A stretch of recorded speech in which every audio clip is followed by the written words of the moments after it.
शादी के कुछ दिन ही हुआ था और आज काम वाली भी नहीं आई, इसलिए अदिति बर्तन धोने लगी। धोते धोते उसके हाथ से कांच का कप नीचे गिरकर टूट गया।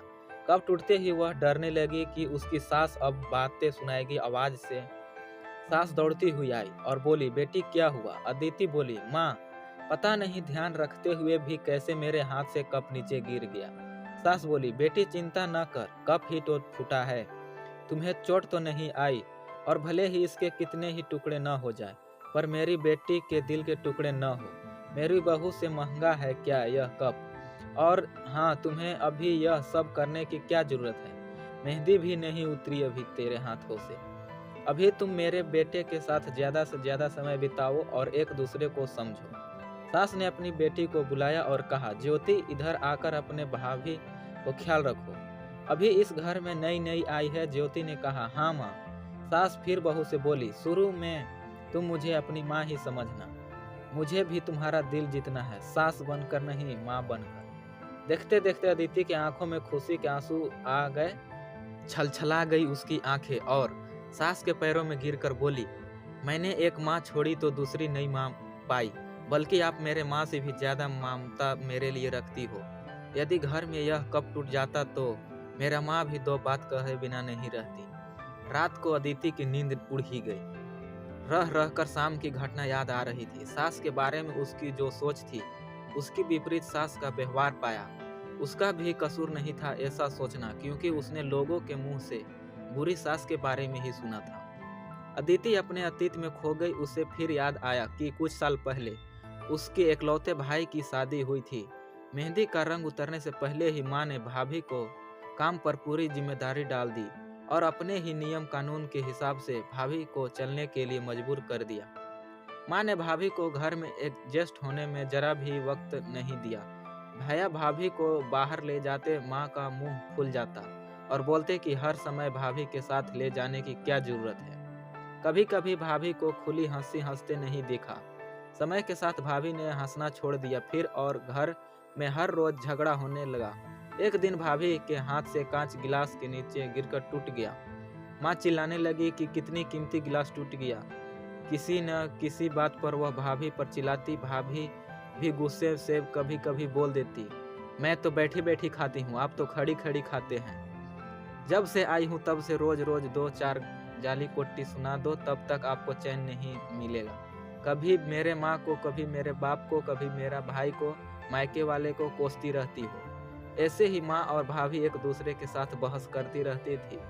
अदिति ने घर के अलावा और भी कई जगह पर सास बहू के झगड़े सुनते सुनते वह डर गई थी, इसलिए शादी से कतराने लगी। मगर माँ बाप के कारण ही उसे शादी करनी पड़ी और अनजान भय को लेकर ससुराल आ गई।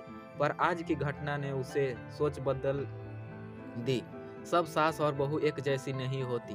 नींद न आने की वजह से उसने सोचा कि चलो थोड़ी देर माँ से बात कर लूं। माँ को फोन लगाया। इतनी रात को उसने फोन देखा तो बेटी से पूछा, तो कहीं तुम्हारे पति से या सास से झगड़ा तो नहीं हो गया? अदिति बोली, नहीं माँ, ऐसा कुछ नहीं है। मालूम है माँ, आज मेरे हाथ से कांच का गिलास नीचे गिर गया।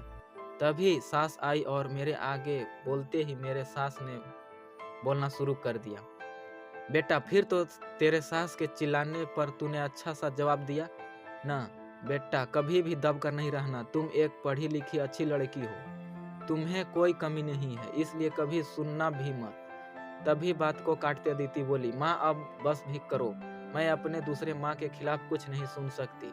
माँ थोड़ा आश्चर्य हो गई और बोली, यह क्या बोल रही हो? अदिति बोली, हाँ माँ, आज मेरे हाथ से जब कप गिरा तो मेरे सास ने बिल्कुल भी मेरे साथ बुरा व्यवहार नहीं किया। अंत में अदिति बोली, अब आप समझ गई ना सारी बात माँ, और बात कहनी थी, आप बुरा तो नहीं मानोगे? उसकी माँ बोली, हाँ बेटा बोलो। अदिति बोली, माँ काश आप भी मेरे नई माँ के साथ भाभी की तरह व्यवहार करती तो शायद भैया और भाभी आज अलग घर में नहीं रहते।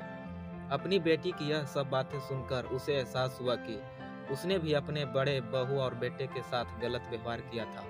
उसकी बेटी उसकी आंखें खोल दी। अदिति उससे पहले कुछ बोलती तभी उसकी माँ बोली, अदिति अब जब तू यहाँ आएगी तो पूरे परिवार को एक साथ पाएगी। अब फोन रख, मुझे बेटे और बहू की स्वागत की तैयारी करनी है। शादी के बाद नई जिंदगी की शुरुआत में अगर आज सास समझदारी से काम नहीं लेती, अपनापन नहीं जताती, तो शायद शुरुआत ही की जड़ ही कमजोर होने से पूरी जिंदगी आपस में दरार पड़ जाती।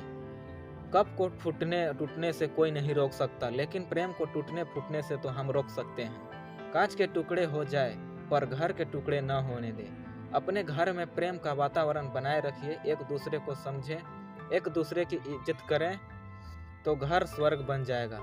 घर नर्क से स्वर्ग में बदल सकता है यदि सब बहू सास को माँ मान ले और सब सास बहू को बेटी मान ले। दृष्टि बदलने से सृष्टि बदल जाएगी और एक स्त्री चाहे तो घर को स्वर्ग बना सकती है और एक स्त्री चाहे तो नर्क भी बना सकती है। अगर इस प्रेरणादायक कहानी ने आपके दिल को छुआ है तो कहानी को अपने सभी दोस्तों के साथ शेयर करें। अगर आप ऐसे ही और भी कहानी सुनना चाहते हैं तो अपने दोस्तों को जरूर शेयर करें और हमारे इस चैनल को सब्सक्राइब जरूर कर लें। थैंक यू, धन्यवाद। मिलते हैं नेक्स्ट कहानी में।